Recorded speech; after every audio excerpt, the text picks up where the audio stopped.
Welcome, everyone, to the Equity and Hospitality series brought to you in collaboration with the James Beard Foundation, Queer Food Foundation, and JBF-nominated food writer Rax Will. My name is Shamika Leacock. My pronouns are she and her, and I serve as the Associate Director of Community at the James Beard Foundation. The Equity and Hospitality series is inclusive of webinars and networking events to discuss the value and importance of equitable and inclusive practices in the culinary industry that support the LGBTQ plus community. This week, we'll explore best practices for both employees, employers, and customers. JBF's mission to celebrate, support, and elevate the people behind America's food culture and champion a standard for good, particularly equity, is why this series is more important than ever. During today's and Thursday's webinars, you'll learn from our moderators and panelists of ongoing workplace barriers and successes that may be unique to the hospitality industry. We'll also share tangible resources and practices for you to introduce or for you to continue to implement, whether you're back of house or front of house. So some just quick housekeeping notes. Please use the chat feature for any of you who are attending. Thank you for being here.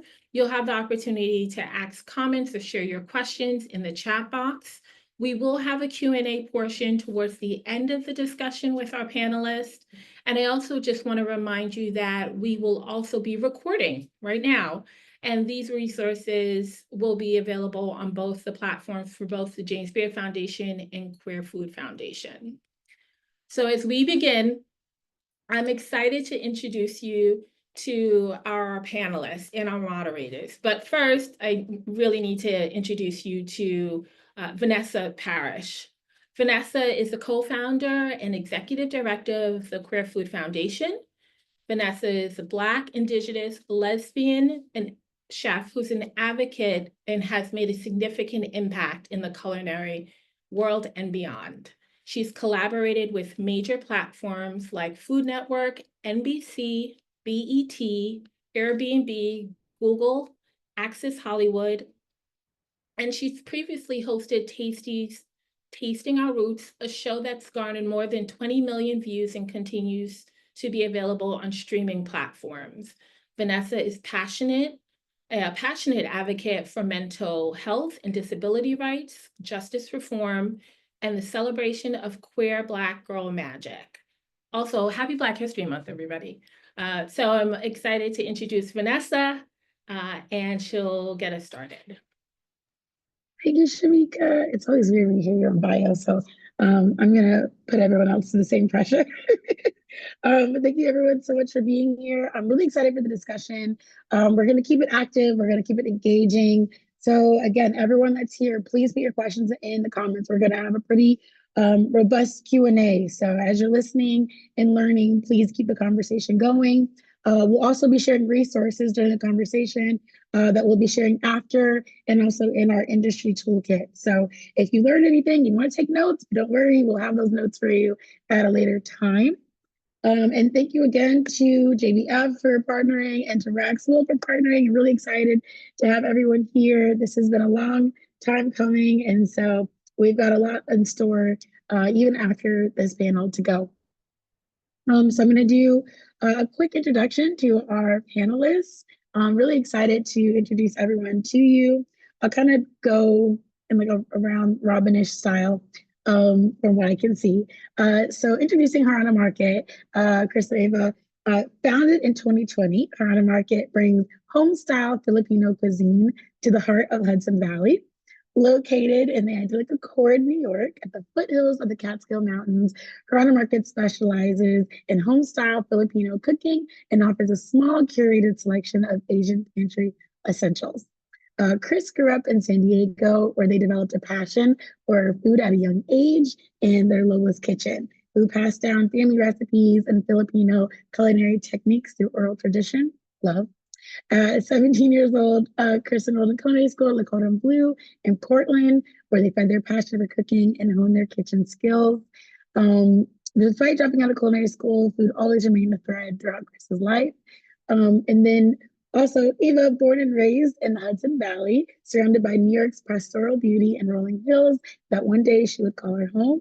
A strategic planner and creative thinker, she pursued a business and hospitality management degree at SUNY New Paltz. And then after college, Eva moved to Bay Area and excelled in large-scale event production. Her outgoing personality, attention to detail, garnered trust with clients and suppliers. An active member of the Bay Area queer community, she helped producing the San Francisco Dyke March and devoted time to queer youth advocacy and social justice work.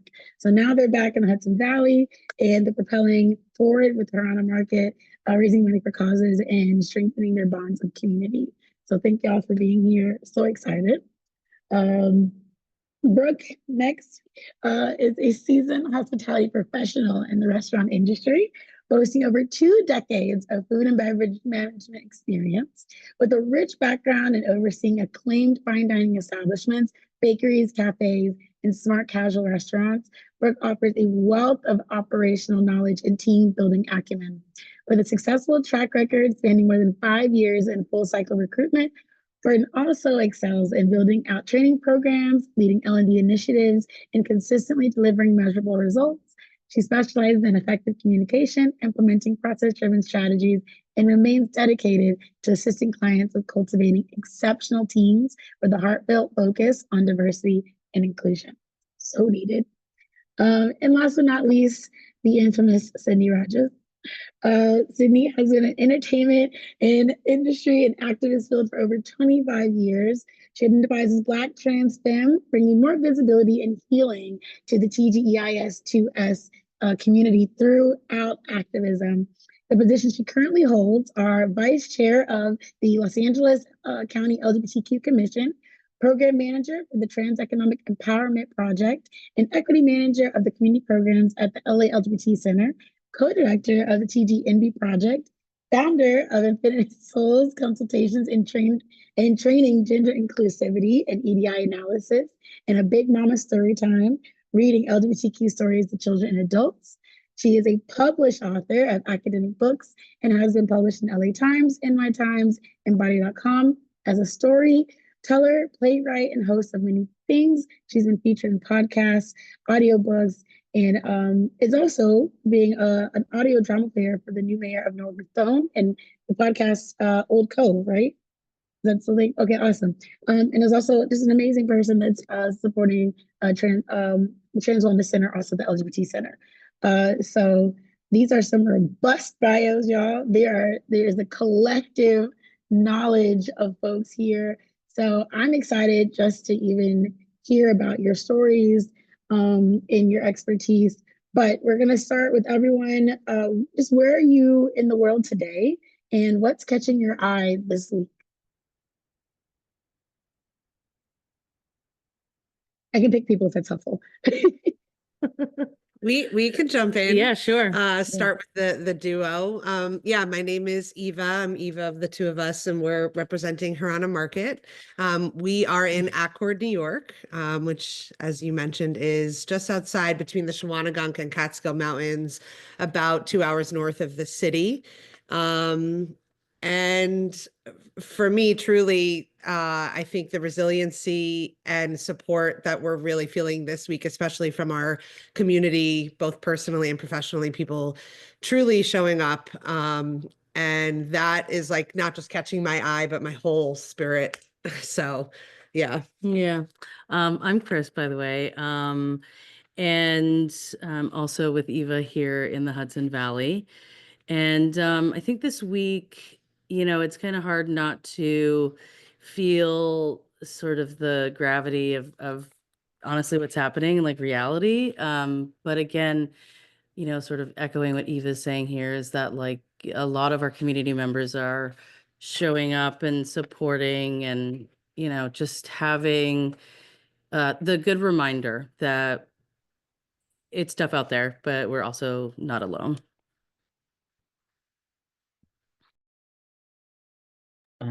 what's really coming up over at the LA LGBT Center with the LGBTQ Commission is how much people are in fear and we're reacting to everything.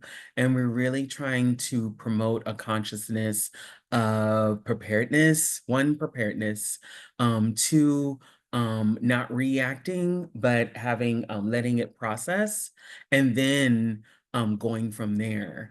And we feel that the more prepared our community is, I'm talking, trans people who've been incarcerated, trans people with disabilities, trans people, on the neurodivergent spectrum, like even in those communities too, making sure that they're heard and seen, and that we've always been about empowerment in our community. We made $1 out of 15 cents back in 1977. Right. And so this is nothing new. So we've been tapping, like call it a faucet of resilience. We turn on that faucet and we get back into the resilience that our ancestors, transcestors, have been tapping into for years, right? And there's always been a movement. And this, if anything, has lit a fire under people who may have been complacent or may have thought that everything's hunky-dory and now it's affecting them. And we're really trying to bring in the aspect that this affects everyone. Trans rights are human rights. Women's reproductive rights are human rights, right? Racial and gender rights are human rights, and that we all have an iron in this fire, right? So we're really trying to mobilize, the immigrant community, the trans community, the Black community, the Latino community, like everyone is kind of going, oh, you in this, you in this, you in this? Me too. Okay, let's get some coffee and figure out what we're gonna do, right? And still stay grounded, right? Get your coffee and go to the movies and still find joy in between all of this.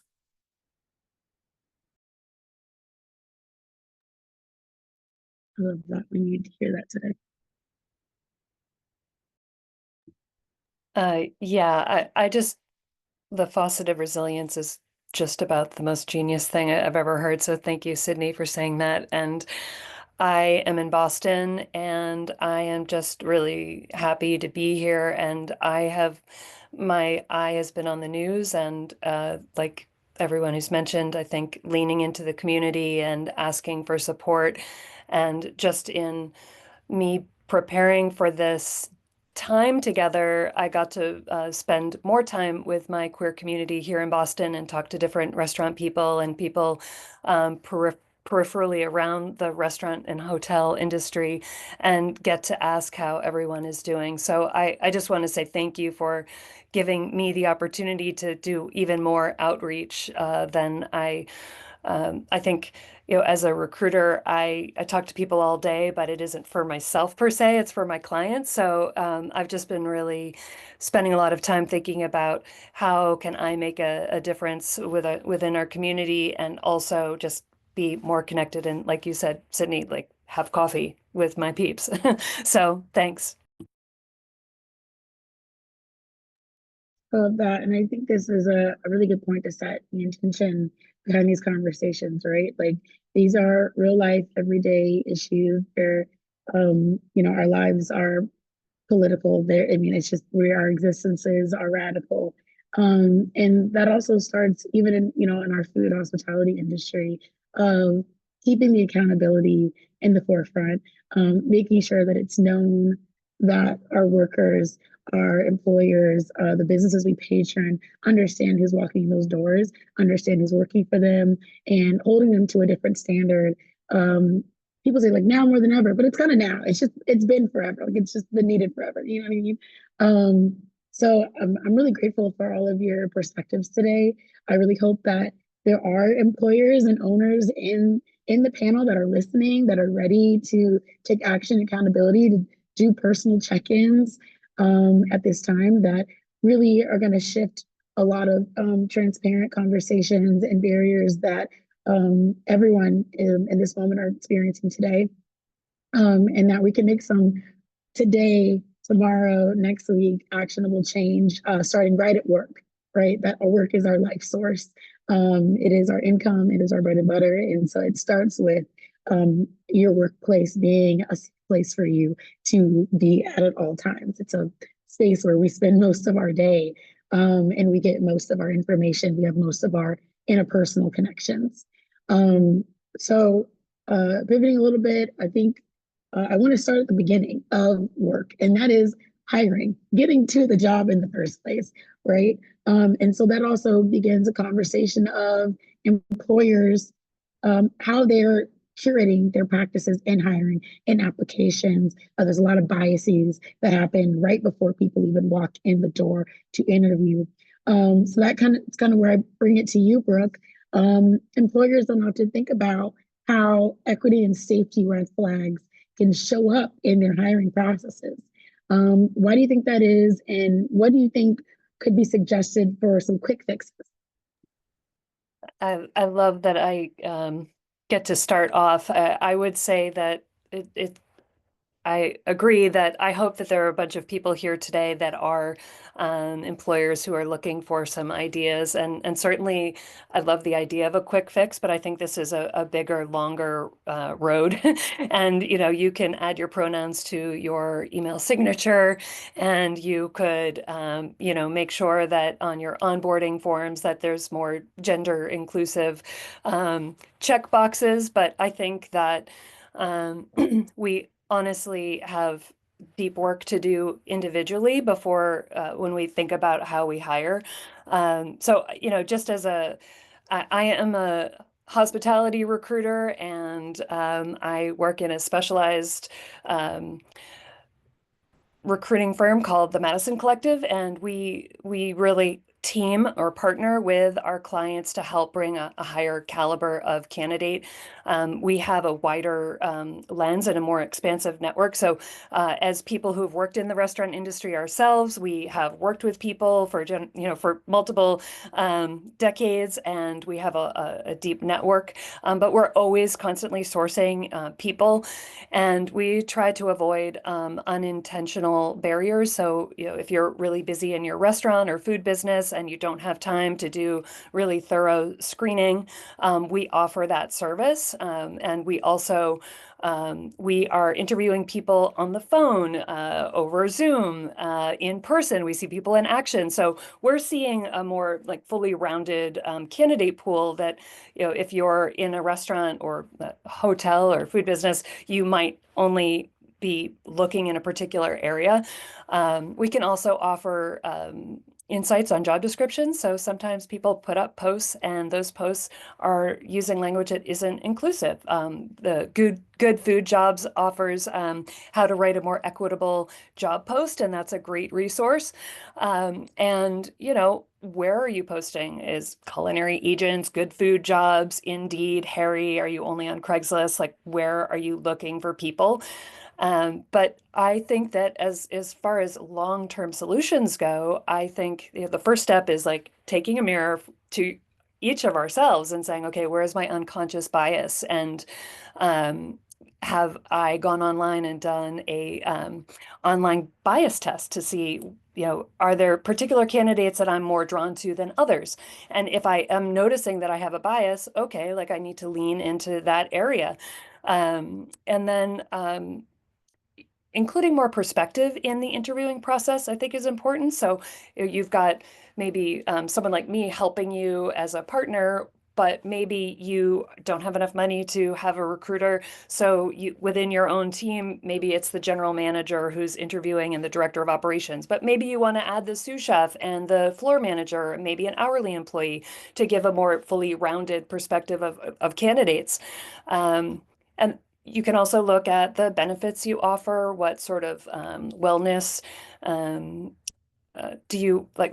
For example, one of my clients has not only health benefits, but also a wellness stipend. So if you need to get your nails done, or you need to get a massage, or you need mental health support that's outside of the network, that's a great way to support your team and create a safe space.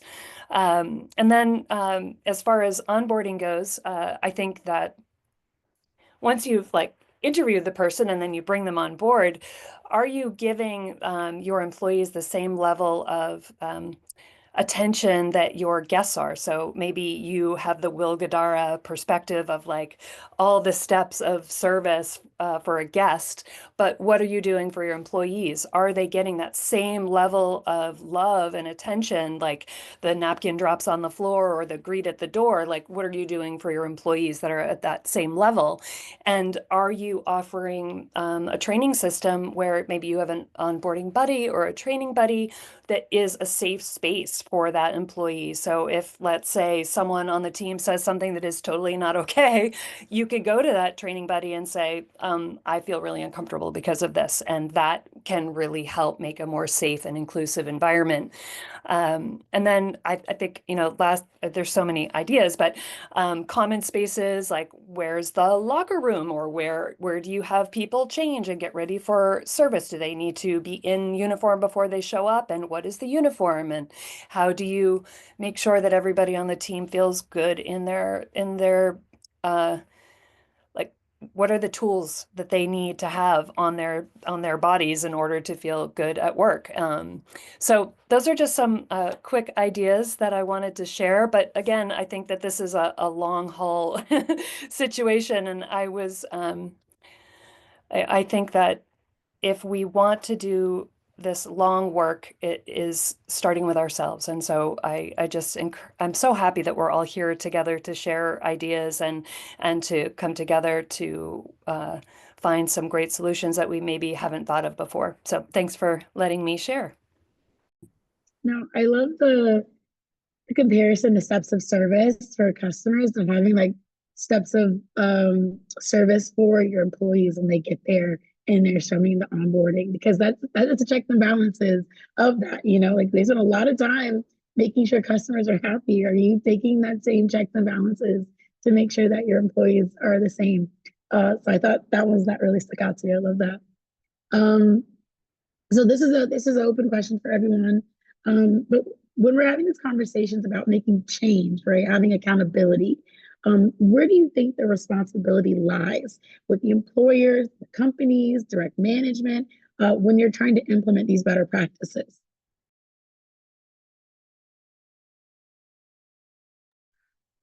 I can go into that. From what I've learned, because my job involves helping trans and non-binary people find work, but also talking to employers about certain aspects of the environment. And there's a big difference between policy and culture, right? And so policy, they might say, we're diverse and everyone gets an hour lunch and all these things, but the culture is everyone is white, male. There's certain word language and stuff that's used there. You're supposed to get an hour lunch, but we know that the chef and the managers get an hour lunch, but you get 20 minutes because you got to get back over and start chopping. Right. So it's very, very interesting on like what the policy is and what the culture is, and really looking at what the culture is. And nobody likes to be wrong. Let's just put it out there. No one likes to be wrong. No one likes to think that they've made a mistake. So everyone doesn't want to talk about it, but it's happening right in front of our eyes, right? So the accountability needs to come with transparency. Right? There needs to be transparency on it. So that's through regular assessments, transparent reporting, ensuring that the better practices that everyone's trying to implement in is actually being re-looked at 3 months, 6 months, 9 months, a year in, going back over, are we still doing this? And if they aren't, that's okay.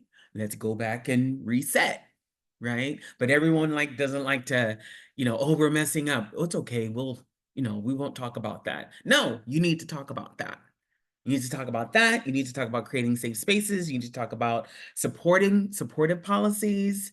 If you do, I love the wellness, Brooke, that you said, because sometimes you need a massage, but the other part is your healthcare having gender affirming healthcare? Is it having reproductive rights healthcare? What kind of healthcare is there, right? When does that kick in? And being honest about, is it 90 days? Is it 180 days? Right? So those kinds of practices of taking a look at those things, along with the inclusive hiring practices. I love that. Where are you posting at, and sending it out to nonprofits in different communities of like, hey, we're hiring, or we're going to a job fair, right? And telling people to apply before you get to the job fair. I hate job fairs where you don't even get hired. It doesn't make sense, right? Those kinds of things. And one more thing, mentorship and advancement opportunities. I think that's the key with this. Everyone, each one teach one, but taking in and helping people figure out, do you want to move up in here in this company, and what does that look like? And providing pathways to what that looks like for people of color, for trans and non-binary people, for women, right? People with disabilities. We want to be managers. We want to be supervisors, right? We want to do all those things. Right? But what does that look like for others to do that? Because a lot of times we're told we're overqualified, but we're under promotable. What does that mean? Right? So a lot of my clients are like, I'm overqualified, but no one wants to promote me. It's this conundrum that we have to like really sweep off, stop stepping on eggshells, and really see the potential in the people we're working with. And the only thing that I would add to that, in echoing kind of the culture component, I mean, it's not like a one and done thing. It's like an everyday type of thing. And partially that's because, especially in our industry, you see a lot of, people are in and out and there's seasonal work, but also because it is reinforcing a culture of care. Like in our instance, we have a morning check-in every day and we share our name and our pronouns, even though we all work together all the time, partially because gender can evolve, but also because that's really important to create space every morning. And part of that question is, how are you? How is your station? And we really mean it. How are you? So I think that culture of care can't just be like, oh, we care about you, but then like 2 weeks in, nobody has actually checked in. It really is a regular reoccurring thing that starts really, I mean, everybody has that responsibility. We kind of co-lead check-ins, and it's not always management that is there, but a check-in at least always happens. So there's kind of that unhierarchical lack of hierarchy in the care. It's not just a one way, it's actually kind of through everybody. But that is that culture that I think, Sydney, that's truly important, because you can have all that on paper and promote policy. Sounds great. You check in every day, but it's the culture that you can actually share that you're having a bad morning because XYZ happened, and apologies if you're a little grouchy, but here's how you can support me. Totally. So that, and you can't just say like, all right, now we're doing this. You actually have to have trust within the organization, trust with your managers, and then your entire team. And truly for us, it's also, we're very public to our community about that as well. Our community knows what types of leaders we are and what we kind of expect in respect of people coming into our space when we are in service of them, but what is the boundary? And we're pretty firm about the respect that we demand for our team. And we talk about that. So I think people who come into our space, it's not just a culture from the employer, but it's actually anyone who chooses to participate at Harana Market.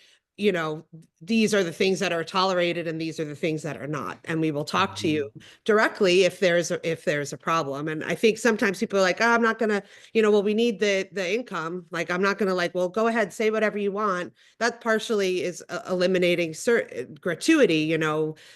For us, gratuity is built into our menu prices, which means that somebody's doesn't necessarily need to, well, one, tipping is rooted in exploitation of people from the original point of the introduction to tipping to the United States. But it also creates a power play of the person who says, well, I have to pay my rent, so that guy just squeezed my butt, but I'm not going to bring it up because then maybe I don't get my tip and I'm making $3 an hour. And so you start deprioritizing wellness because you have to survive. And so I think eliminating some of that, that's not just me and our team, that's creating a new culture of consumption in our restaurant. So to that point of culture, it transcends outside of the employee, I think, as well, to anyone who participates in whatever it is that you're offering. Yeah. And I worked in hospitality for, gosh, 5 years while I was in college working at it was a convalescent home, but everybody liked how they liked it. But it's a high pressure atmosphere than most places, right? Like the Bear, right? It's very like fast. Everyone's doing things. There's such a bunch of moving parts and all those kinds of things. So a lot of times, the hospitality towards each other goes out the window, or we need to get this plate out now. If someone misgenders you, get over it. You got to have a thick skin and all those kinds of things. And then it's like layers of harm done, like a 7-layer dip, right? Layer upon layer upon layer upon layer until, the employee doesn't want to be there anymore, or shows up late, or starts slacking off, or doesn't want to do those things, and everyone thinks it's just work performance, when really it's the atmosphere that's becoming toxic itself. Absolutely. I think oftentimes in the back of house specifically, there can be a little toxicity that's happening in there. And there's like this hierarchy, of like who's the boss, who you need to say yes, chef to. And, in my kitchen, I think that it's incredibly important to have these structures of respect built in. I don't require my kitchen team to say yes, chef to me. All I require is that we respect each other and that this is, in fact, a collaborative space. We are all doing the exact same thing. We're making food, we're selling it. But at the end of the day, we are all people sharing this space. And it's incredibly important to show up as your authentic self, because when you sort of leave yourself at the door, you're not able to actually bring yourself to do this really important work that I know that we're doing. So it's like, kind of piggybacking on all of that. I feel such responsibility as an owner, as a chef, as a manager, to make sure that my team knows that they can show up as their authentic selves, and to also help hold me accountable. Like, hey, you said this one thing, and like, I'm like, oh yeah, I did say that. Like, let's talk about that. And, at the end of the day, it's about maintaining humanity with each other. Like, that, like, you're a person, we all go through hard times and we all struggle, and not everyone is supposed to have a good day. And in our morning check-ins, when an employee tells me like, I'm really struggling today, my back hurts, I didn't sleep well, like, we all know, I know that I need to give that person just a little extra support today, and try to help them in any way that I can.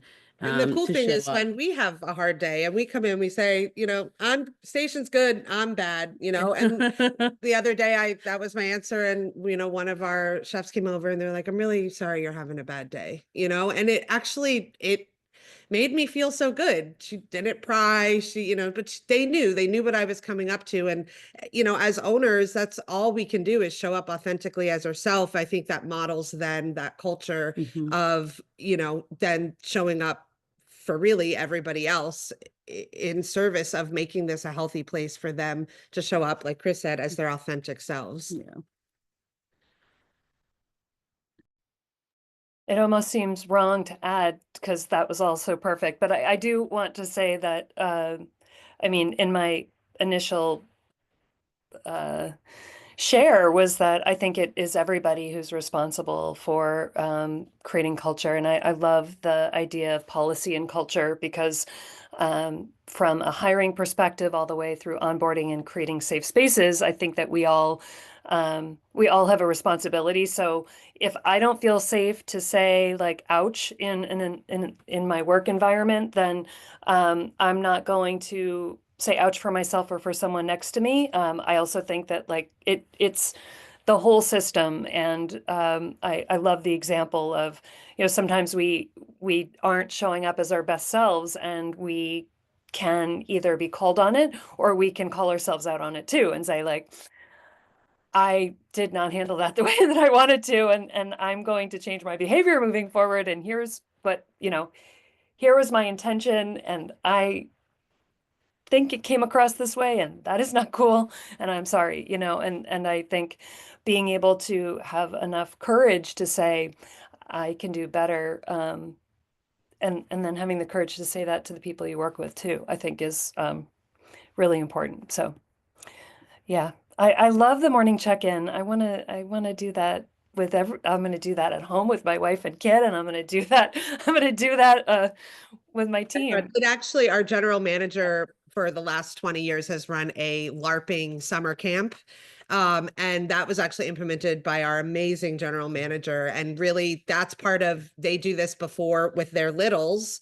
They do a check-in, they talk about pronouns, and, pronouns truly, especially with the littles, that's where they can see, how does this feel, like, yeah, I've always wondered, but now I'm at camp, it's safe for me to do this, and I liked when they used she her, like that felt good, that is me, and it just, that's those spaces, we try not to say like we're a work family, because when you talk about red flags for us, that is one.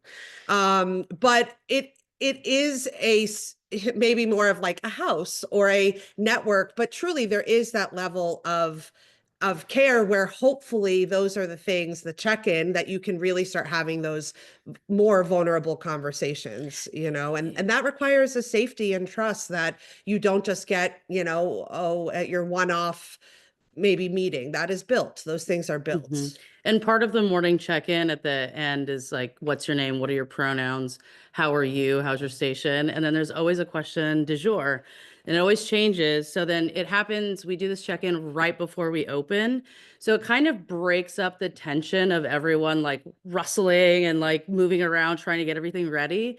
And then you have an opportunity to learn about each other and be like, oh, I'm actually really into that thing too. And it's a really excellent way to connect with everybody. Question du jour is totally going in my vocabulary from now on. I love it. I think when listening to what everyone's talking about, we're really talking about how, as leaders, we are taking into consideration everyday practices. It starts, from the top, right? It starts from your own personal actions. And then that carries on into the work culture, that carries on into how everyone even interacts with each other. Because there's a toleration. If you have tolerance, then that breeds toxicity, right? Even if you say, oh, I'm a good person, I'm an equal person. Yeah, but if you're tolerant, I mean, it can go many ways. And even like me in hospitality, growing up in the South, I got a lot of where did you learn to talk that way? I got a lot of that, like, oh, like you sound so educated. And to your point, like when you're in a tipping process and you're in a tipping place, you're like, thank you. Like, you know what I mean? You just, that's all you can really say, and like screaming inside. So having a space where that's not really tolerated, even though like you can tell your manager, like, oh man, those are idiots. Yeah, okay, but what are you gonna do about it? That's the next step, right? And that makes your workers feel more seen and more protected in their workspace. So even though it's not a family, there is still a protection and safety level there that is required, when you're at work. So Sydney, I'm going to bring this to you really quickly. Since you are the vice chair at the LA County LGBTQ Commission, you're an equity consultant. So you're paying attention to these little key notes when people are talking about places they're applying to, places they have worked in their history. What are the things you prioritize when you're auditing workspaces and practices? Thank you for asking me that. So drawing from my experience as a Black trans woman, I've overcome homelessness, incarceration. I'm 11 years sober. Auditing equity is deeply personal and empathetic to me. And so the priorities that are shaped by is my commitment to understanding and dismantling systemic barriers that marginalized communities face, right? And it's a lot of unlearning. I noticed that from my trainings that I've done with Wells Fargo, Deloitte, Museum of Tolerance, that there's a lot of things that have been like embedded in so many different places that I go in and I have to like pull the thread and see what's underneath. So the first thing I always talk about is a holistic policy review. like looking at the policies, you know, to ensure that they're not only complying with legal standards, but genuinely supportive of all the individuals that are there and the intersections. So you might talk about, we're gender inclusive, but there aren't anything for people with disabilities, or there aren't anything with people who are maybe neurodivergent who can only handle the stimulation for so long and they need to go take a break, right? They need more breaks than other people, right? What are those policies and what does that look like, right? The next part is like representation and inclusion, right? The diversity happens not only with those on the floor, but higher ups too. And what does that look like too? Even on the board of directors and stuff like that too. The more diversity that is seen, the more people are more apt to stay and the retention is there, right? Same thing with support systems and resources, looking at the available things for mental health, peer support, recovery programs for vital employees who have challenges that may be happening. 1 in 3 employees face discrimination in the workplace who are trans and non-binary. There are a lot of people who work and they live in their car still. Right? There are people who may have just got out of jails and prisons and they're trying to make their life right and can't get hired. Right? So what kind of systems are we doing there? The same thing with cultural competency training, where we prioritize these kinds of trainings, not just once and then we're done, give us a certificate. Just like any kind of sexual harassment training, you do it once a year. Same thing with equity training, you do it once a year. Or if you're having turnover all the time, you do it every quarter. Right? So you make those, you put that in your budget, you make it a line item. It's not pulling from your miscellaneous and seeing what that looks like. And then the key, employee feedback and engagement, right? Actively looking for feedback from employees about what's working and what's not. Give an employee an anonymous survey, they'll tell you what's what.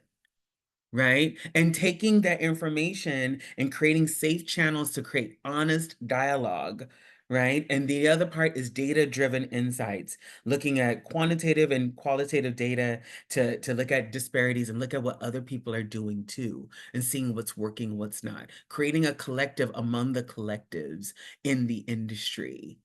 Right? Because I feel, and I love when you said this, Chris, about when people feel like they can be their whole selves, they bring their ideas, they bring their energy, they support each other. When I'm busy fixing all the wounds, I can't help anybody else. I just want to serve people and go home. But when I'm supported, I automatically am open to support others all the way up, right? Which means more money. Let's talk about brass tacks, bottom line, right? And then on top of that, the undercurrent should be continuous improvement, right? An ongoing assessment, a refining of the initiatives, recognizing what true equity looks like, and then embracing that, unlearning and embracing true equity.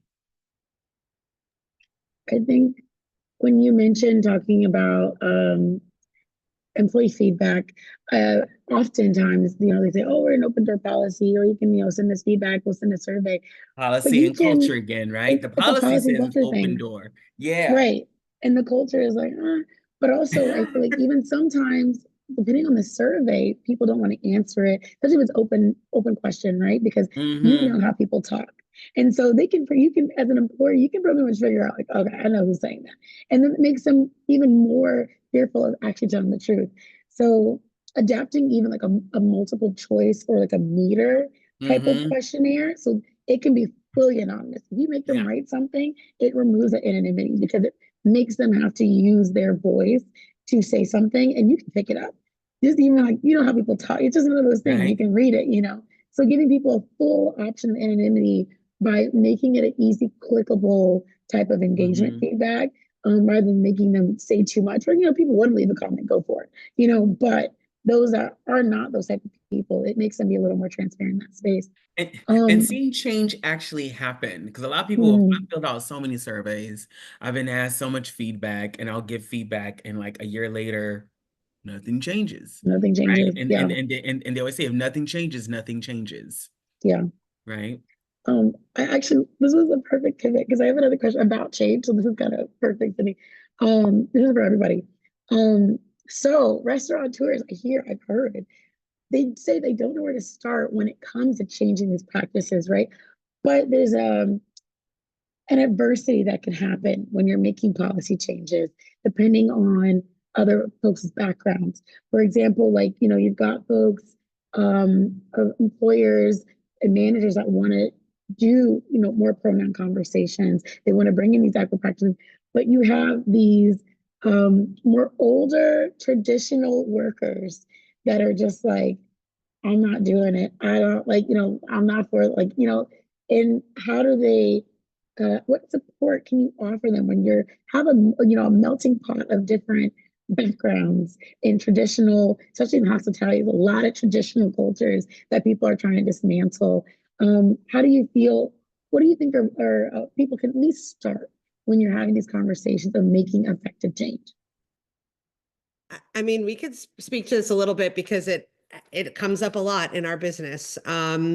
We, we have had multiple employees, some still with us, some still not, who we had to invest real time in educating about pronouns. We didn't give up on them when they messed up. We said, hey, we all mess up, and this is how you could respond when that happens. We provided tools. We made like an Animal Crossing where every employee got their icon and their pronouns, and that's right in the kitchen. And so there are tools and things that you can provide, but there were a lot of very direct, sometimes uncomfortable conversations where we said, in order to be employed here, these are the things you must respect your fellow employees and colleagues, and these are the expectations here. And if you're going to participate here, this is the expectation. And that's the same as when I say, don't show up in dirty jeans. I mean, don't show up in dirty jeans. When I say use your colleagues' non-binary pronouns, I mean, use your colleagues' non-binary pronouns. So it's the same as enforcing any, you just have to decide, is that important for you? There were a lot of conversations in these instances, multiples of them. And that's really hard for some of the people having the conversations. They were the ones being misgendered, and they are putting in the labor, and they chose to. We didn't ask them to. They said, no, I want to have this conversation directly. And for those that didn't want to, we negotiated the conversations with them. So every situation is so different, but just like you demand that they say, yes, chef, which we don't, but you demand that they do XYZ. It's the same boundary. And the idea is never about making things less exclusive, right? Like to Sydney's point of intersectionality, like when like trans rights are human rights. So this is not to make it inclusive for some and exclusive for other. It's the idea that when everybody is safe to show up at work, everybody is safe to show up at work. Yeah. So that's, making it fair and open for everybody. The idea, and I know that the narrative is like, maybe this idea that there's a pie, and in doing one makes less pie available for the others. We don't come from that school of thought. And, the idea is never that somebody is excluded. It's actually more of an expansive educational opportunity to change. And in all of these circumstances, the people got on board, they understood non-binary pronouns, they began using them. And by the end, it was like nothing ever was at the beginning, but it took a lot of work and regular conversations that are outside of just running a kitchen or ordering food or printing menus. But we're not in this business to do that. Like for us, the juice of our business is like this stuff. So I understand it's hard. You're trying to make the bills, and is the food coming in, and the walk-in just broke. I mean, the pressures of running a restaurant are Yeah. They're endless. vets. But that's the work. This stuff that we're talking about, like changing a culture to inclusivity, especially in a workplace that is so historically exploitative and rooted in so many toxic things, like that's the work. Yeah. It's not easy, but that's the work that we need to be doing. I think to add, to piggyback on that, yes, and is to make sure that the stuff that are being implemented is practical. Mhm. Right? And we can't come with these fancy woo-woo stuff and go, okay, here you go, do it. Right? It has to be eased in layer by layer and looking at what works and what doesn't for the different restaurants, right? Because I've done trainings where people go, well, they told us to do this, but we didn't know how to do it. So we just put that book on the shelf and we just kept doing what we're doing.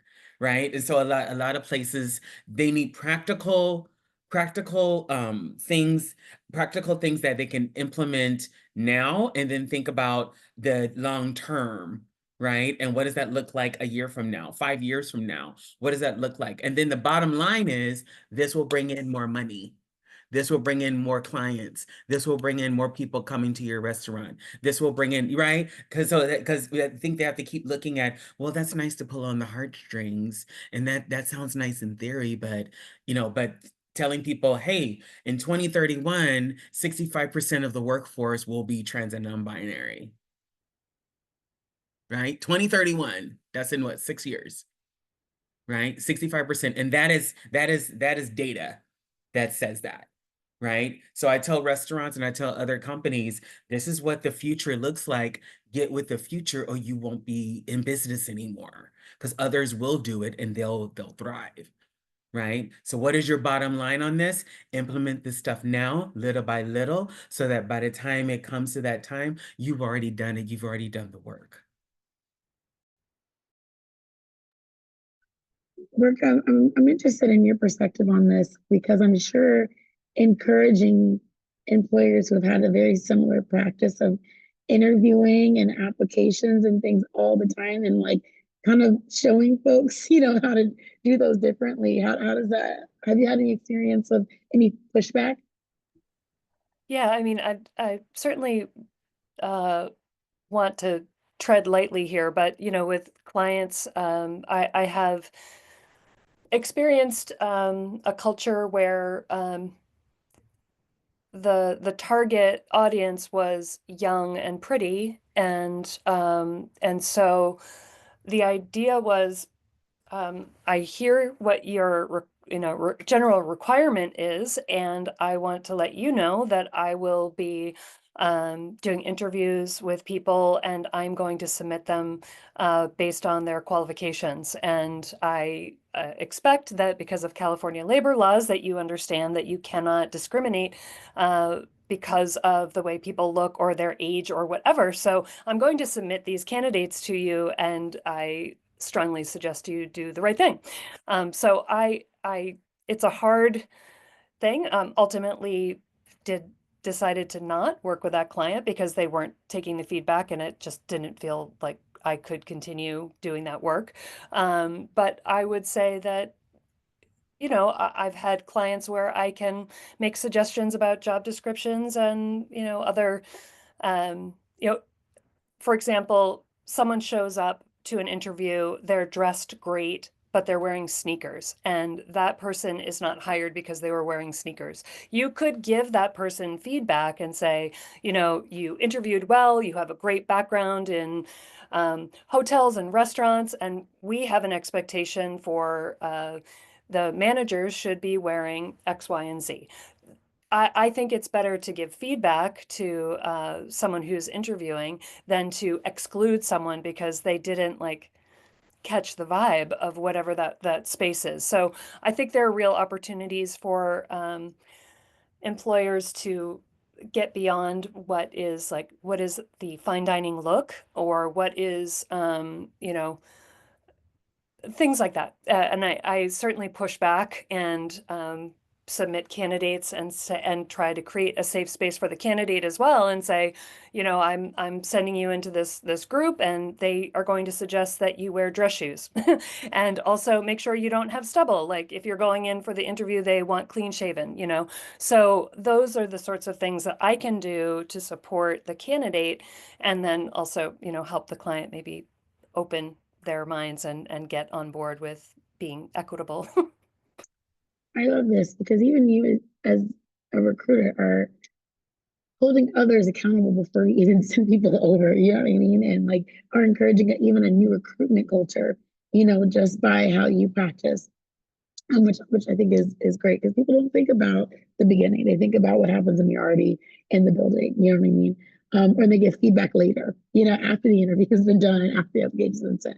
But you're like, no, we're gonna be feedback before we even have a conversation. That's preventative. That's preventative care to equity. So okay, let's see. I'm gonna pivot a little bit. We got some time.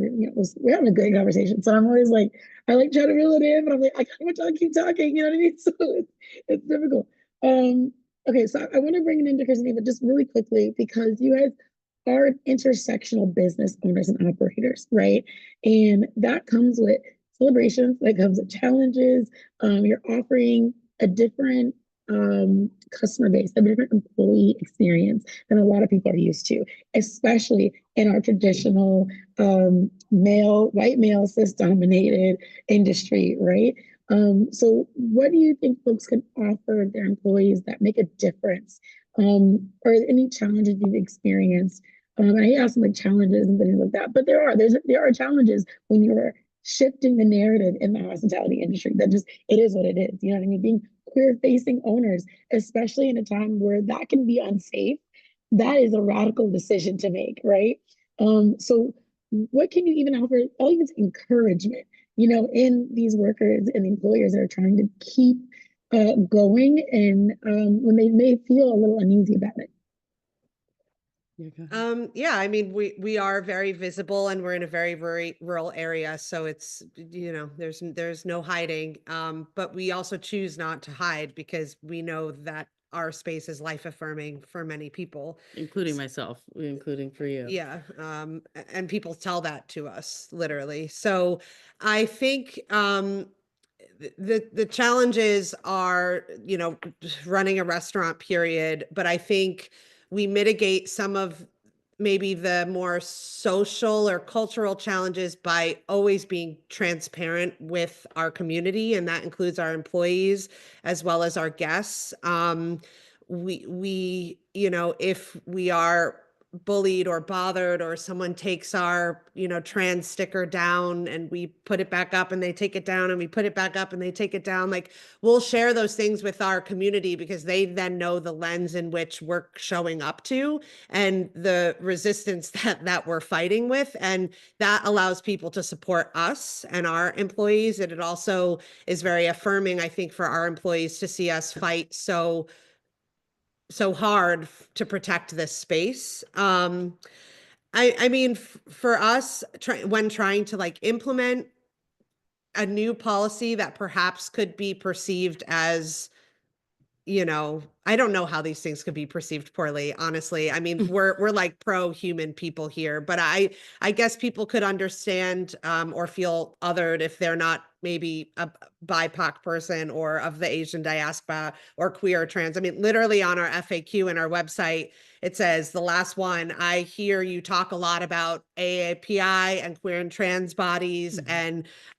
Black and Indigenous bodies, and does that mean I'm not welcome here? And right there we say, no, this space is for everybody. While we center those communities, anybody is welcome here. And the fact that we have to say that, that was because so many people had come and said, well, I'm not queer. Does that, we were accused of being discriminatory because we have a queer and trans meal on Sundays, but we also have a pay it forward board that means anybody could eat for free at any time. But they missed that board and they saw the queer and trans meal and said, well, I'm not queer and trans, which means you're not feeding me. And right next to them, they had the option, but they didn't want to see that, and so that's going to happen. I guess that's my point. Like, you could do everything right to your ethos and to your values, but then people will still be there and say, no, but you're not including me. And I think you just have to say it. For us, our priority is creating a safe, inclusive, joyful space for those communities that I just mentioned. And that means anybody that wants to participate in creating that being an inclusive, safe, and joyful space. So, I mean, for us, we're also invested in shifting the needle on how labor is perceived in the restaurant industry. And for us, it means placing truly, it's hard to place a dollar value on a human's life. That is actually something we really struggle with.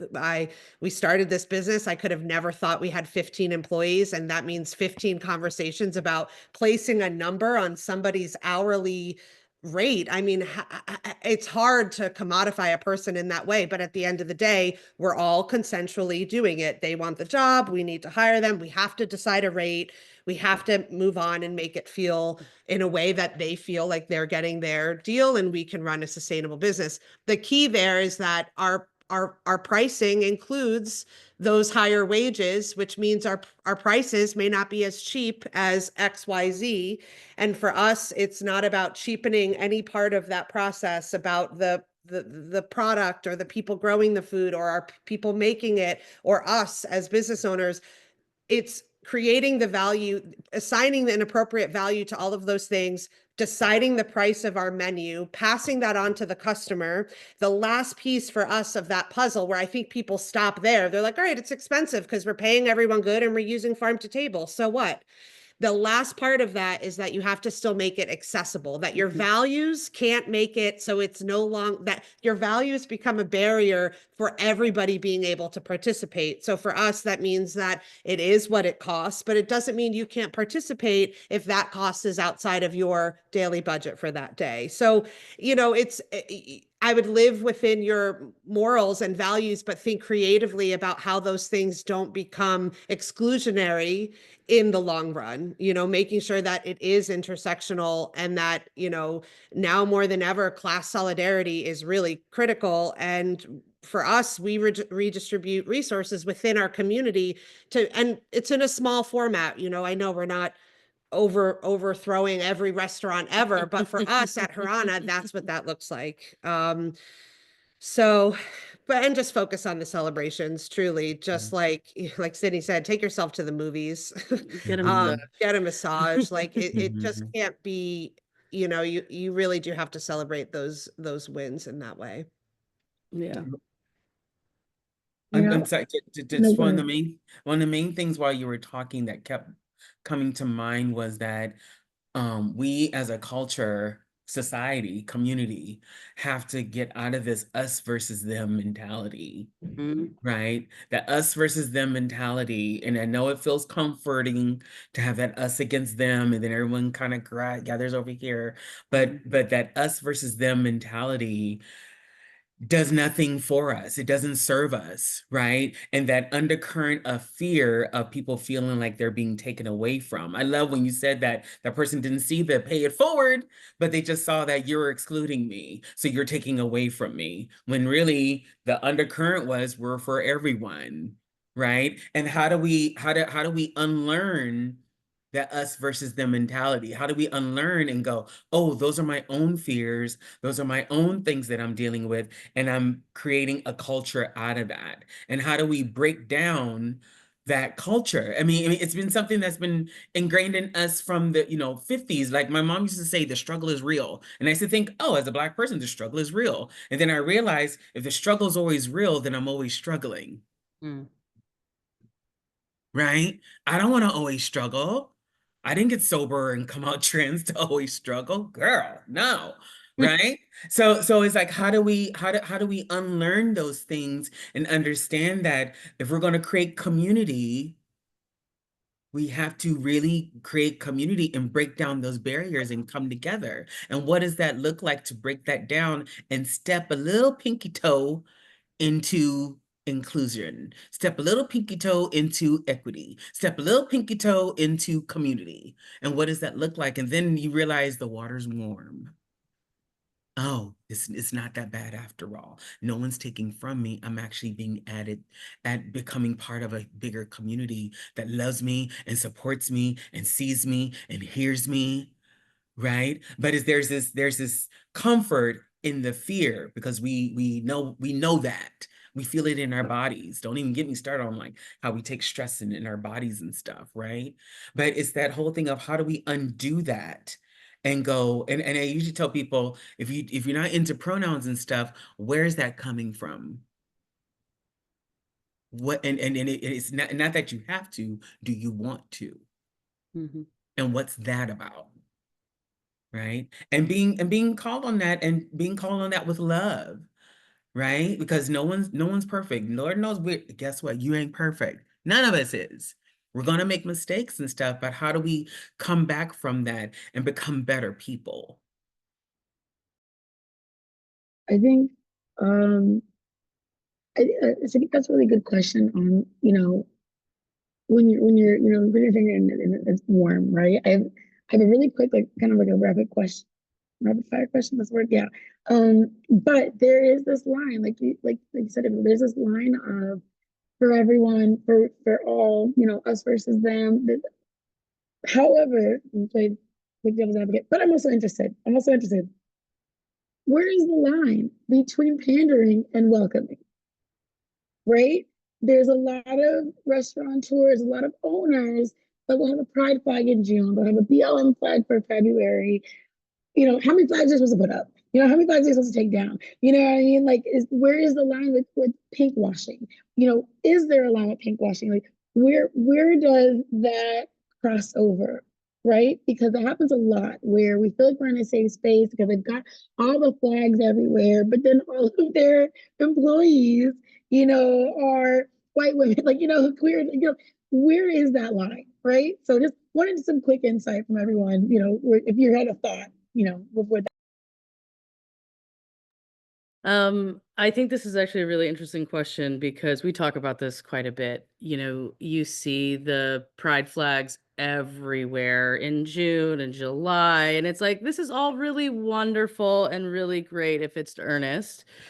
And I think flags have been kind of made this weird divisive thing now that like you have a good flag or you have a bad flag, and like especially with the current situation, the administration, the reality, and the magnitude of everything that's happening, we'll see, won't we, in like this coming year, who is proud to put up that flag more so than just Pride Month, and who's actually doing something to support or to be an ally to the queer, trans, lesbians, gays, like everybody, like how does that, well, we're gonna have to see how that really works out, because I do feel like there is a great deal of rainbow capitalism, big name sponsors for Pride, for everything, and it's sort of, you know, it doesn't feel genuine sometimes, and I think that's a concern that I have in participating in some of those systems. But I think we're about to find out if it's real or not, that the support that they have behind those flags. But I'm interested in even that of just like, there's a lot of flags. You know what I mean? Like, how many flags are we requiring everybody to put up? How many stickers? Like, like where is which is great. I mean, it's not like it's not even great, but I could have a whole wall of like Black Lives, API Lives, Pride. Like, I could do that for every restaurant. That sounds freaking amazing. But is it realistic? Is Yeah. it, should everyone, even like when you walk into a restaurant for Black History Month, not gonna lie, if I have a white person, I'll be like, Happy Black History Month. I'm like, okay, cute. Like, you know what I mean? Like, why are you singing to me today? All the time. Like, is it actually your ethos, or are you saying it to me because it's February? You know what I mean? Like your culture or your process. Like, Yeah. have you just checked the boxes and hung the flag? right, I mean, your flag could be right, a symbol Yeah. of your process or your systems, but what's your actual culture here? And right, you actually safe as, a Black person in that dining establishment with your white server, like that's right, great if it's kind of like action versus words in Yeah. a way. The flag is just kind of a representation. Where's the work? right. Mhm. Okay, you got a what is, flag, but like, hello. Yeah.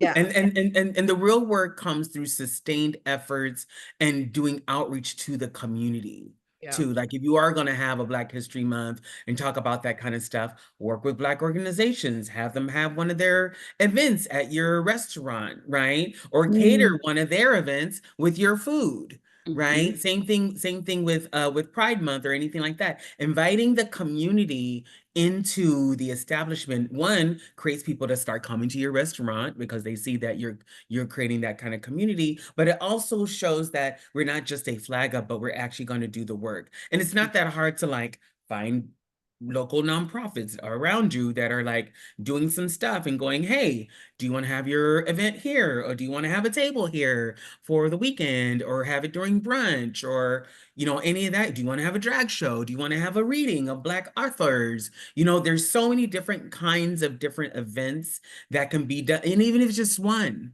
you know, and we're not even talking about like, you know, Trans Visibility Month, Women's History Month, Latino Month, right? There's like one for each month almost that could be incorporated into your restaurant of like, what does that look like, right? Even if you just help sponsor one of their events, and boom, there's your logo, boom, you got people coming to your restaurant, right? But it's sustained effort. And I ask people, do you want to make the effort? Do you want to? If you don't want to, why? What's up? What's that? What is that? Right? I wanted to give a shout out to some of the restaurants in Boston. There are a lot of very out chefs and restaurant owners in Massachusetts, and I find that the representation of like every day there's a pride flag in the window and there are queer events happening in those restaurants, and it doesn't mean that it's like it's a gay bar or you know that it isn't an inclusive environment. So I find that the very out and open queer businesses in the Massachusetts area are really inspiring, and they are creating, you know, drag shows at the bar, and they're also having, you know, Italian spritzers, you know, for Italian Heritage Month or whatever. It's just it's everything. And I think if you're wondering how to do it, look to people who are just making it part of their culture, and then just try it. You know, you don't have to I think there could be a fear of like, oh, well, I'm supposed to put up the pride flag during Pride Month, and why not just keep it up? Like, why the fear? I mean, obviously, because where we are, but I think it's worth going beyond what's comfortable, and I think if you're looking for a way to be better, look at people who are doing it already, and then ask them, what are some of the events that you're throwing? I love the idea of like catering events or opening it up. Just practice. That's my pitch. I think also in that, like in the time of need, when you need your support and your community, or you need to say, okay, these are the resources we need, or so-and-so needs this, and you have this, and now we're matching and facilitator. I mean, that's all we are, our facilitators. Yes. In that moment of need, it's not like you just pick up your phone and you say, okay, who can I text? All of that is built beforehand so that when something arises, and it has arisen many times and they will continue to arise, you have those networks of support already in place. You know who you can reach out to. You know who has your back. You know that this business down the road can come together with us and help us show up at the white supremacist march down the road. Like, it's not like, oh my God, it's happening. Where do we begin? Mm-hmm. All of that is already in place. And that's because you've reached out, you know, not on Black History Month, just a regular month that you wanted to feed folks. Like, I think it's an ongoing, all the time building relationships. And then when there is a need or there is something to celebrate, you have those deep rooted support networks already there. Because what doesn't happen is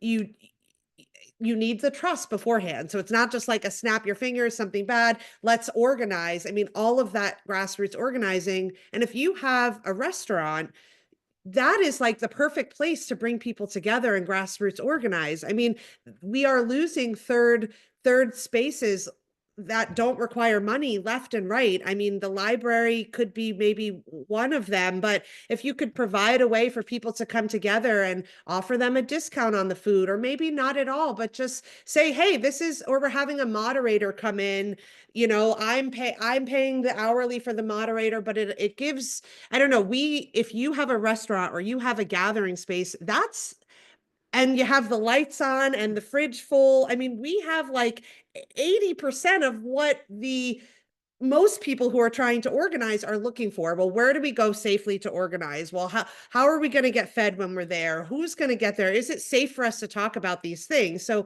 if you are one of those places that can offer that as a resource, that is, and you may not even need to be directly related in that programming. You're just helping to facilitate the needs and the haves and the have-nots, right? Because you're kind of having a physical space. That is going to be a really key thing to get us through any hard time, is a safe space for people to gather. We also don't really call it a safe space because we can't promise anything. You know, and that scares us. We think about that all of our time, our employees and our customers. But we need to at least fight to make it an inclusive space where people can gather safely. I love that you said that you can't guarantee safety. That you can just, just open the door and just, have good practices and hope people don't, screw it up in the process. You know what I mean? But also have that implemented de-escalation practices ready to go too, So speaking of, actually, we have time for one more question, and I'm going to shift it to a participant. So, we're talking about equity and hospitality specifically. Like, we're focusing on a LGBTQ plus queer lens, right? Right now, queer workers and the things that are happening in our day to day are ultimately out of a restaurant individual's control. So, what do you think restaurants can do to band together to advocate for universal health care, which helps your workers, helps restaurant owners to have protected queer rights? I have friends that in Florida, when the trans ban was being threatened daily, that they were telling their employers, like, I may have to quit my job tomorrow. You know what I mean? And that affects not only their livelihood, it also impacts their employers, because it's a full domino effect. So what do you think that folks can do now to help advocate for their workers in this current climate? Which is a loaded question, I get it. So not looking to solve world problems today, of course. I think it's a really hard question. I mean, I feel so overwhelmed that to ask for universal health care right now as a community, I get scared. Like, I just want to make sure we're all okay and safe, right? So I think that we need to think about upcoming elections and supporting people locally who are talking about universal health care and talking about taking care of all people in communities. I think that this is a long game. I think that this is something that I don't know. I feel like what is the thing where you can only eat part of the frog? Like, I think we're gonna have to eat it a little bit at a time to get to what we want and need. And I think we're gonna have to work locally and grow beyond our local government to try to help keep our democracy in place. We've been wanting universal health care for years, and it's been privatized so much that we've kind of like, you ask your mom enough for that red bike and you realize you ain't getting that red bike, right? You're like, this is just not going to happen. So how do we supplement that? I think that's one of the things a lot of restaurants and organizations can look at, is like, how do we supplement what's not being met there? Right. And if it's healthcare, making sure that no one has to pay a copay, or you get all your drugs for free, or they just redid that over here at the LGBT center. We all have Kaiser and stuff. It's a whole nother thing, but they have a whole thing where all my meds, all my hormones and stuff are free. Right. So when I go get my meds and stuff, I don't have to pay anything. That's one thing of like eating the costs that can make our lives easier. Right. And same thing on queer rights, even all the things that are being rained down on us, having a sit down with all the staff and go, yes, the rain is outside, but we got your umbrella here. We got you. You don't have to worry about losing your job. You ain't got to worry about, ice coming in. You ain't got to worry about blah, blah, blah. Right? We've already set up the boundaries here, and this is where you'll stay, right? Like reiterating those kinds of things and researching what kind of health benefits are there, and then reassuring everybody about what's happening, instead of like, well, you're on your own, good luck when you leave here. You know what I mean? That kind of thing. Again, how do you build community around that? Is reassurance and stepping up and having everybody's back. If I got your back, you got my back when we're here at work. I think too, just paying attention is to what's happening. You know, like there's local government and laws and things that are being passed. And I think it's easy when you're kind of trying, I think everyone at this point right now is in hyper survival mode. And so it's hard to see the full scope of what's happening to your neighbor. You know what I mean? So I think even just paying attention to what's just going on beyond your inner circle, beyond your bubble, is really important, because then you can really see a full scope of where support, community, access can actually stretch to, because you're just looking at a different lens. You're taking different things in. And even for employees, like you said, different employees have different struggles. And those struggles, if you're not paying attention, it might go right over your head. And they're experiencing that in real time. Even people call out, you're not paying attention. You know what I mean? People call out and you're not taking attention to like what they're saying to you, and having the frustrations of, okay, well, they called out, which obviously understandable. Like, you know, people get frustrated, people call out, but paying attention to why are they calling out? Is there a pattern? You know, also just thinking about the hands-on methods of where you can contribute for in the moment and surrounding. I think I said a lot of words, but you know what I'm saying. Anyway, sorry, Eva, I cut you off. No. Well, I was just gonna add my one thought is like, okay, well, right. Like I have employees right now and we don't have universal health care. So what is it that we have, which in New York is New York Healthy Place, Marketplace, whatever. And, you know,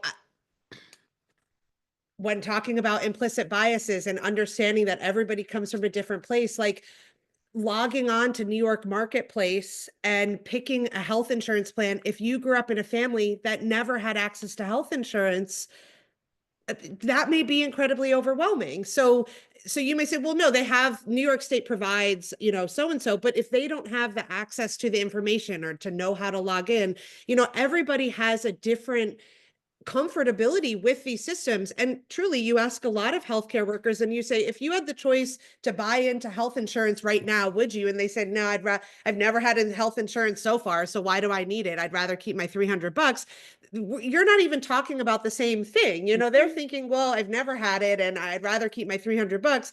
Then it's our responsibility to educate if that is something that they want. Well, here is a realistic way that you could get it. Or let me sit there with a few employees, you know, after hours, we sat there, I went through the New York Marketplace with them. Sometimes you just need to have someone near you working on this with you, and not everybody comes from a family system that has that. And so to just assume that they're not participating because they don't want it excludes so many other components that make somebody's reality.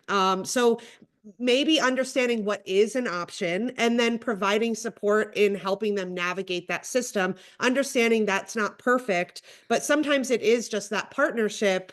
And it's incredibly overwhelming, you know, and also, you know, in New York State, everyone pays into a week of sick time. The number of times I've asked friends or colleagues and say, you know that you get a week of sick time in New York State? And they're like, no, I don't. And I'm like, no, you definitely do. By law, every hour you work, it contributes to, and they're like, my boss, for sure, we do not get paid sick time. And I'm like, but legally you do. So you may not even understand that you have that right. And honestly, our employees call out and I'm like, don't forget to put in for your sick time. Would it be better for my wallet if they didn't realize that was a benefit to them? Maybe, but is it better for my community if they get a paid day of sick time? Definitely. So it's understanding what is available, like universal healthcare is not one of them right now, but what is available, and then advocating for their best case scenario, even if it's not the best for you or your bottom line, because there's different compensation. Dollar value is one of them, but community value is another of them. And we've really hyper prioritized the dollar and minimized the other components of what a compensation can be. Like for us, running a social enterprise is a form of compensation. Could we make a lot more money if we didn't care? You know, having morals is freaking expensive. I'll tell you that. The state does not make it easy to provide benefits to your employees, but we do that, you know, and that for me is still a form of compensation. So we just have to change a little bit what we see as value, and truly the dollar has won, you know, and not everything that's best for a human is going to have to be the most profitable. And I know we need to talk in terms of profit, because that's where people want to see, well, oh, this is so woo-woo, feel good. But ultimately, it is proven that these initiatives overall make a more healthy, profitable, sustainable business. So it's like, we don't even need to get into that, because there's facts. Yeah. Yeah.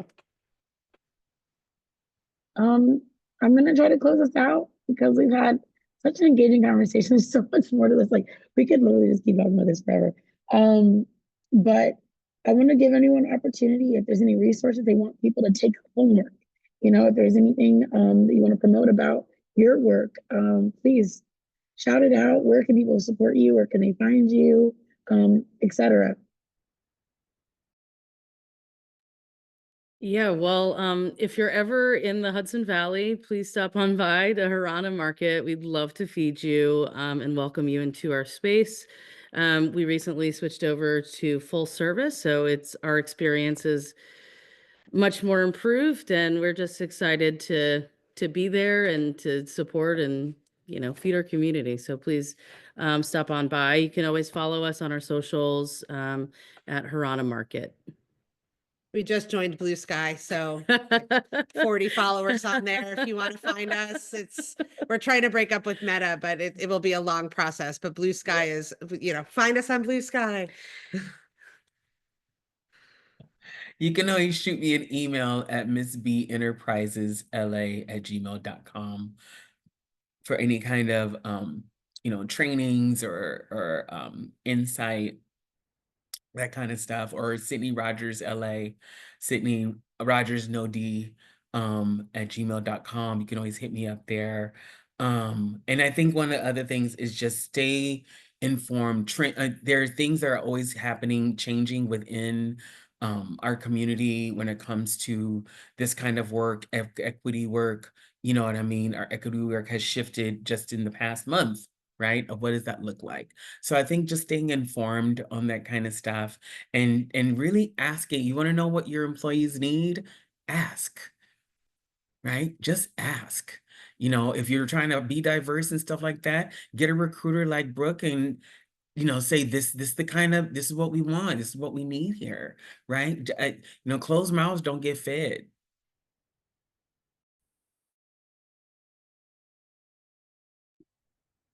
I'm going to put my email address in the chat, and you can email me anytime. And I saw a question about someone being challenged in the hospitality sector. So I'm going to put my email in the chat. You can email me, and I'm happy to talk to you about what your challenges are and see how I can help. And yeah, if you want to go to our website, it's the Madison Collective, but I'll put my email in the chat. I can't wait to go to Harana Market. I'll road trip. No, but I mean, thank you everyone for this helpful information. I mean, this is really the tip of the iceberg, y'all. Like, when we talk about this series, we're doing our in-person series, you know, we're doing our customer experience on Thursday with Rax. So please find these people, support them, because we're talking about the profitability, right? That comes from your customers, and they see what work you're doing, they want to come support. So Rax is going to have a deeper conversation about that. We're going to be providing more resources. We're going to be providing more organizations that are contributing to these causes. Please contact JBF, please contact QFF. Our Equity and Hospitality series will be a toolkit. So if you have more questions that we did not answer, this is not the end of it all. Please send them to us. We are going to put this all in a very comprehensive take home for accountability, for employers, for workers, checklist of like, do you know your stuff? Are you doing the right things before you even open the doors, while your doors are open? So there will be a lot more information on the way coming to you from us. So please stay in the know. Please keep us connected. And I'm going to send it over to Shamika to say goodbyes and everything. Thank you. Yeah, thank you so much. I have notes, so many notes. Wow, thank you so much to our panelists, Sydney, Brooke, Eva, and Chris. Really, your both your personal and your professional insights, I think, has informed those who have attended the webinar, but will continue to inform us all about how we can be better and do better, right? I have so many quotes, but I can't share, there's not enough time. I'd also like to thank my colleagues in this effort to put this series together, Anna, Ali, Vanessa, who's been our moderator, and Rax. Thank you so much for taking your time out of today to be with us. Everyone, have a wonderful rest of your day. Bye, everybody. Thank you for coming. Thank you, everybody. Thank you. Bye. Bye. Bye. I'll Thank you talk to y'all soon. all. Thank you. Yeah.